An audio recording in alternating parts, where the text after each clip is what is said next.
Hello বন্ধুরা, কেমন আছো? আশা করি ভালো আছো। আজ আবারও একটা নতুন মিনি ব্লগ নিয়ে চলে এসেছি তোমাদের সাথে শেয়ার করতে কীভাবে এই পিঠেটা বানানো যায়। তার জন্য আমি বিড়ি কড়াই আর আতপ চাল ভিজিয়ে রেখেছিলাম, সেটা বাটা হয়েছে।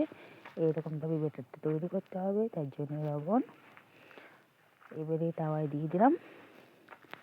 লবণ দিয়ে ভালো করে এরকমভাবে বানাতে হবে, কারণ খুব বেশি পাতলাও না, খুব বেশি পুরোও না, ঠিক মিডিয়াম সাইজে এরকমভাবে ভালো করে মিলতে হবে। হালকা তেল দিয়ে লবণ দিতে হবে, ঠিক পরিমাণ মতো লবণটা দিতে হবে। এবারে ঢাকা দিয়ে দেওয়া হলো। দেখো বন্ধুরা, আস্তে আস্তে তুলতে হবে যাতে না কোনো অসুবিধা ছিঁড়ে যখন না যায়, কিন্তু ছিঁড়বে না। এরকম খুব পাতলা করে মিলতে হবে, তাহলে খেতে টেস্ট আসবে। হয়ে গেল। এবার দেখো বন্ধুরা, আর একবার উল্টাবো। তার জন্যে হালকা করে আরেকবার তেল দিয়ে দেবো উপরটা, যাতে না হয়। দেখো কি সুন্দর হয়েছে, দেখো একদম পাতলা মুচমুচে।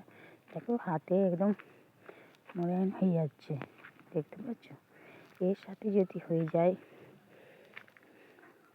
গরম গরম আলুর দম, তাহলে তো জমে যায় ব্যাপারটা। ঠিক আছে, এখানেই শেষ করলাম। ভাই ভালো থাকবেন।